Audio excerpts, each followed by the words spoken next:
I'm on my paediatrics rotation at the moment, and a really awesome experience for me was being able to go in with the paediatrician and see a baby born for the first time. You're really putting into practice all the things that you've been learning for the last few years. My name's Caitlin. I'm a fourth year medical student at the Hervey Bay Clinical School. My first taste of rural medicine was when I came to the Hervey Bay Rural Clinical School. That was in the beginning of my third year. I hadn't ever been to a rural hospital before then. Yeah, so it was all new to me, but it was definitely a nice surprise when I came here. I found that everyone was really open and welcoming, and a lot of the doctors were really keen to teach, which you don't necessarily have access to in the larger tertiary hospitals.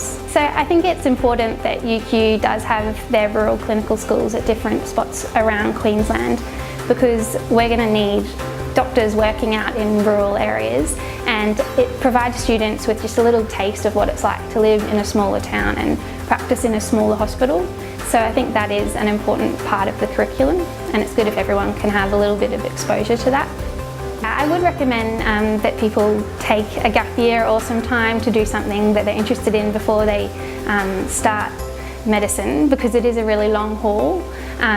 So once you start, you're sort of tied in for a reasonable period of time then. So I used a year before I started medicine to go do some travelling, see the world, and I thought that that was a really good experience.